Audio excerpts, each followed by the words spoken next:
Hi everyone, today I'm going to talk to you about how you can take your pendant design and you can finalize the bail if you have one of those in your design.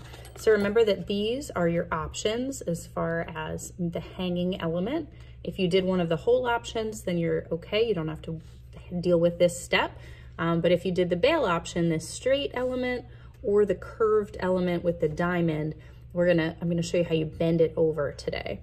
So a lot of you might want to just take your pliers and bend it. By doing that, you're gonna make the steel from the pliers actually dent your metal. And after taking all of the time to do your filing and sanding, you really don't want to leave any marks on this. So the pliers are not usually the best way to do this.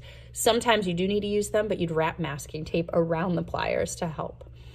So I'm gonna do this stage when my metal is almost completely done. So I finished cutting. I mostly finished filing and sanding. So you can see the surface is pretty clean. I'm not doing it once I polish though. Polishing tends to harden your metal because the surface, you're pressing it down so much. And by hardening it, it'll be harder to bend this element. Some of you, if your element is large up here, this bail component, we might need to heat the metal before you do this. But for the most part, we're just gonna be able to do it by hand here. So I have a steel block. We have plenty of these in the corner of the room. It's good to work on top of steel. And we're going to use some dapping tools. So to dap, typically you would use this tool. It's got a little circle component and it's used to make round elements. So these are just pieces of steel that are round and then they have a ball on the end. We're gonna use it for the curve part. So really you just need a piece of steel that's got the right curve. So they come in all different sizes. So in looking at the bail element that I have, I wanna be able to have it wrap around and it at minimum have too much so that I have a little extra down here. If you choose one that's too big and you can't get that metal to wrap around all the way around, it won't really work the way you need it to. So I'm gonna take one that's kind of small and I'm gonna hold it about halfway up my piece. So I'm holding it about here. I'm going to bend my piece away from myself. So I'm trying to keep everything perpendicular so that it bends in the correct location. And just simply by bending with my hand, I can start to wrap it around this form. If I get, I did it kind of backwards. I was gonna make this the back, but that's okay.